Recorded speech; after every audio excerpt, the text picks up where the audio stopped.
Good morning, and thank you all for starting your day with us. So we begin what's trending with the fallout, the reactions, the commentary, all coming out of River State after the State House of Assembly, believed to be loyal to H0t Minister Wike, made that major decision just about 24 hours ago on live TV, no less, to start the impeachment process against Governor Bl0w and his deputy, Ngozi Odu.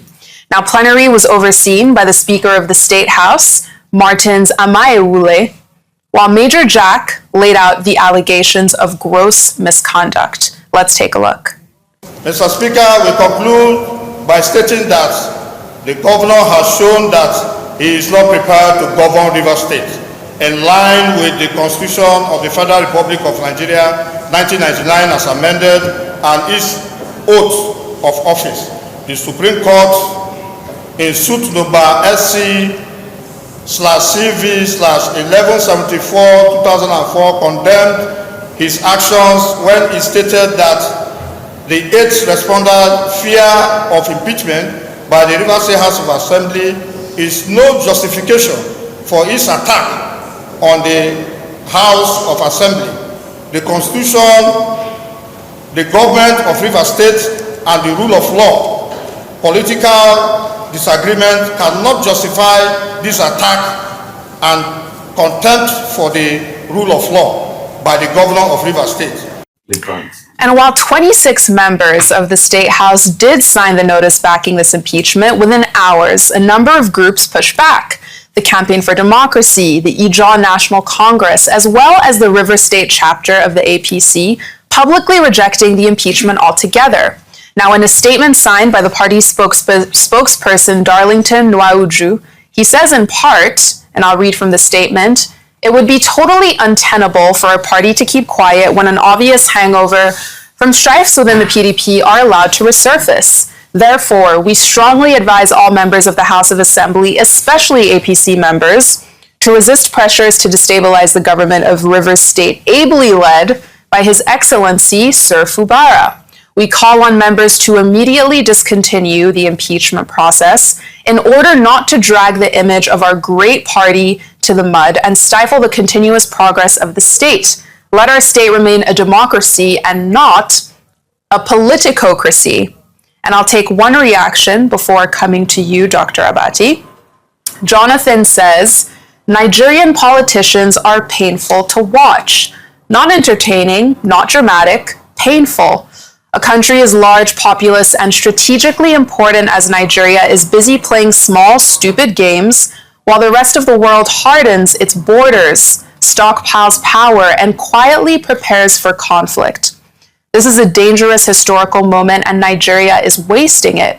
But none of this is normal. It's not normal for public office to function as a private war chest. It's not normal for a state to be rich and its people perpetually poor.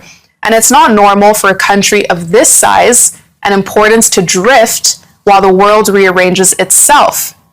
This is not politics as usual. It's a slow collective failure, and pretending otherwise is part of the problem." So Dr. Abati, like I said, I'll come to you on this because it was just about 24 hours when we were sitting here that this news broke. We're now 24 hours past. We've heard what people have to say. How do you think the people of Rivers should be seeing this? What do you anticipate to potentially hear from the president? And how should the country be feeling right now? Okay, there are two sides to the issue, as we have discussed with commentators on this subject, and also the APC spokesperson in River State, Darlington Nwauju. The political side of it, and I think you prefaced that in your introduction, by saying that this has something to do with the self-appointed, self-styled godfather of River State politics, namely the H0t minister, Wike, who has said Fubara, who is now of the APC, cannot be the 001 of River State APC politics, and that in fact he will not be allowed to have a second term. So what's that popular folk saying? That the witch cried yesterday, and the baby died this morning. That's exactly the kind of folkloric situation that you have now had in Rivers State, with the Rivers State House of Assembly that is said to be loyal to Wike, now saying, oh, we have commenced impeachment proceedings. The second part of it about politics is that Wike says, well, he was the one who made Fubara governor of the state, along with some other people, and that if they don't listen to him, they cannot move forward. 3, he even went as far as saying that Rivers State is a no-go area, that anybody that tries to get involved in Rivers State politics without his approval will face issues. So that's the political side of it.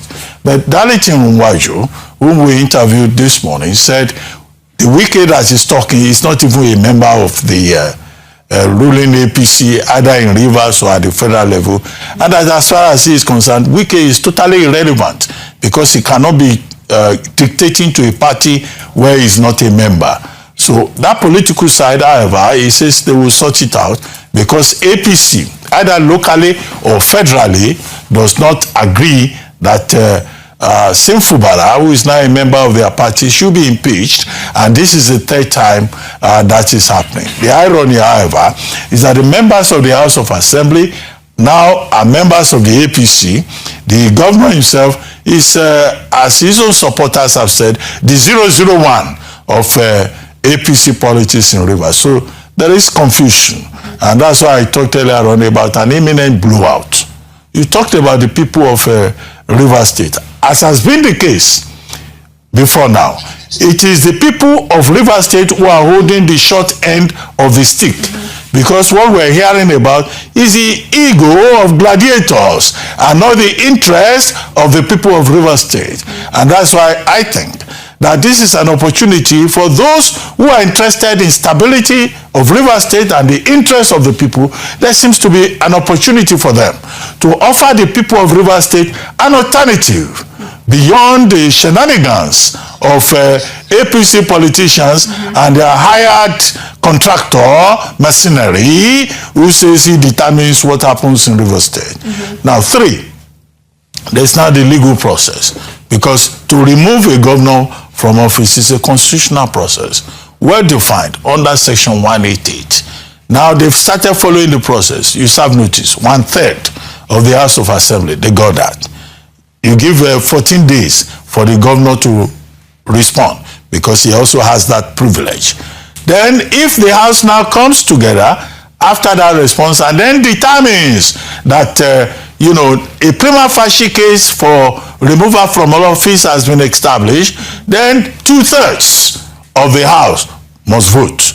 Now, of course, you know that they will easily cross that hurdle. Then a 7-day notice will be given for the chief judge to constitute an investigative panel and for the governor to respond directly or through his representatives. But the catch there is that if he is found guilty of gross misconduct under Section 188 sub 11, it can be summarily removed, because the Constitution says what constitutes gross misconduct is the opinion of the House of Assembly. If they don't follow that process, then they will have the Ladoja situation of 2016, where that process was not followed, and the Court of Appeal sitting in Ibadan and the Supreme Court then said that the removal of Governor Ladoja, as he then was null and void.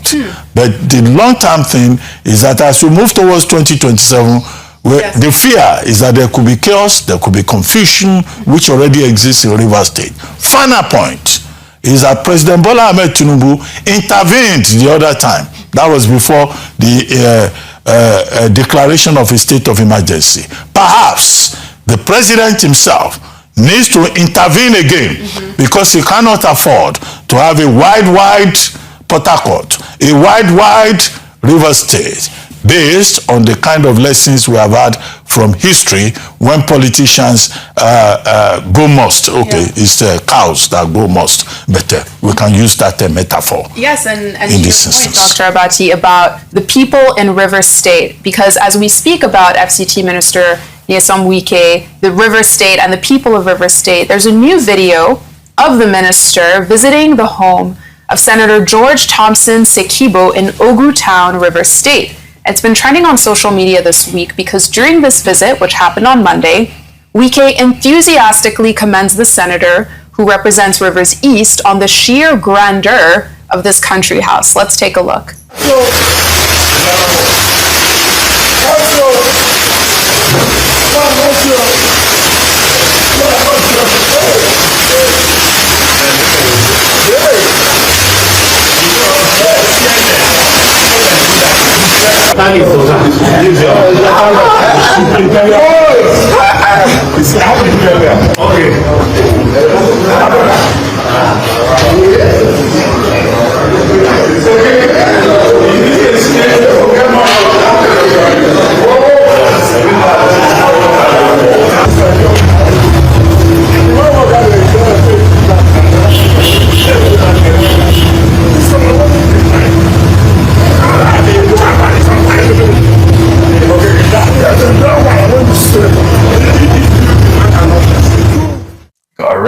And Rufai, I'll come to you on this because this video has sparked mixed reactions on social media. Of course, you know, people are entitled to build and live in the homes that they want, but this is also a stark reminder of the gulf of wealth when it comes to wealth disparity in this country. Earlier this week, we were talking about how a court had ordered the forfeiture of 57 properties linked to the ex-Attorney General of the Federation, Abubakar Malami, but those images of that house, I mean, people have been talking about this house. In fact, the house that will make Wike say, look, I can't see you.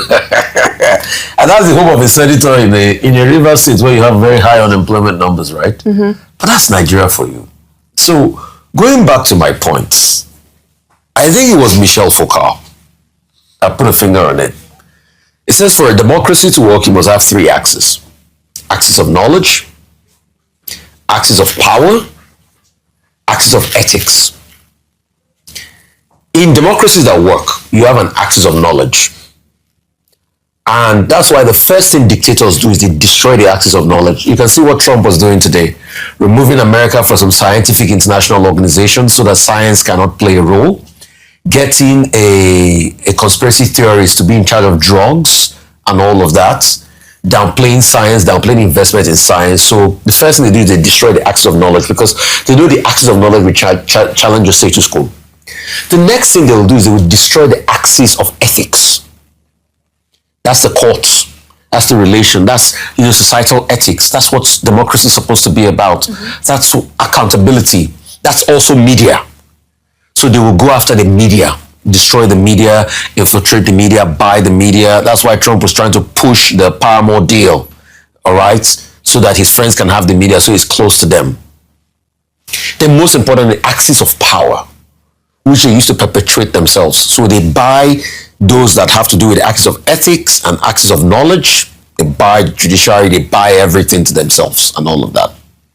So in our political space, what only remains is the axis of power. Mm-hmm. That's why any Tom, Dick, and Harry wants to go into politics and get power for themselves. And what would they use the power to do?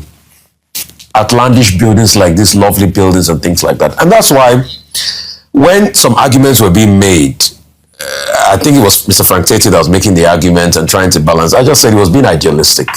Because the axis of ethics and the axis of knowledge is already gone from our politics. It's because the only axis of power is remaining. That's why you can see Fubara and Wike going after it. And that's why, coming back to the first story you brought, my solution to the process will be, is actually ensuring that one of these two participants, the axis of power is taken away from them. Mm-hmm. That's why you can only have a resolution. If that is not done, mm-hmm. the matter will continue. In a society that is working, that is idealistic, you will not even have a crisis like this. Because the axis of ethics will have nullified this fight. Mm-hmm. Because you have people that ethically stand, but that doesn't exist in Nigeria. And the axis of knowledge, you will even be so ashamed to be able to do this godfatherism fight. Mm-hmm. Because the axis of knowledge will have nullified, and that's where institutional memory will have told you that what you're doing is wrong. Right. So in a society where there's axis of power, you know what happens? Show of wealth by politicians while the people suffer. Mm-hmm. Inequality gap. Although I like to say inequality cautiously, because you know when you calculate the Gini coefficient of Nigeria, it's still very much it's not as bad as we think it is, and that's why we have a high population. And we have a high population. I think that those are the things I have with Corredo Gini. So those are the factors, and it just shows that it's a country where the axis of power reigns supreme. So don't be surprised. Rivers has a high level of unemployment rate, but you can see what's happening there. Yes. Very, very quick comment. There's a story, a short story, a tough story. It's titled, How Much Land Does a Man Need? And that story, by way of summary, a Tolstoy, Russian writer, novelist, is simply that, look, human greed should have limits. But people are so greedy, they are perpetually consuming in a conspicuous manner. So I joined Wike in looking at Senator Thompson Sekibo's mansion, and I say, make una come see you, because the building is so conspicuous, you know. But human beings, you know, those who understand how these things work will say, no matter how extravagant you may be, you cannot sleep on 2 beds. Right. If you sleep on 2 beds, people will start wondering what is going on. You can't sleep in 2 houses. You cannot sleep in 2 rooms at the same time. Even if you say, oh, I'm the owner of this mansion, you keep going from one room to the other. In fact, your wife will start calling your family members. At the end of the day, if you die, it is 6 feet for everybody, no matter how extravagant you have been. So that's just the moral part of it. The second part of it is that, look, when you build all these big mansions, maintenance is always the problem. Many people who build big houses in the village, some of them are just building graveyards because they will never even have the time to go there. Right. Finally, as for this Senator Sekibo, I think questions should be asked. What is the business that he does? I don't think he will have that mansion just because he was Senator of the Federal Republic. Right. That would be a serious question. Number 2, how much tax has he paid? If you calculate it, is he paying tax? Because the whole idea of taxation now is to take from the rich and support the poor and make this country better for all of us. How much has he given back to society in terms of philanthropy, which we say is very important? So these are some of the questions that should be asked. Otherwise, well, you know, there will be many Nigerians who will not be impressed and say, so what? So what? Absolutely. Are you going to sleep in 2 rooms or sleep on 2 beds at the same time? So those whose palm kernels have been clapped for them by benevolent gods should learn to be humble. That's Chinua Achebe from Things Fall Apart. Very, very key questions. And from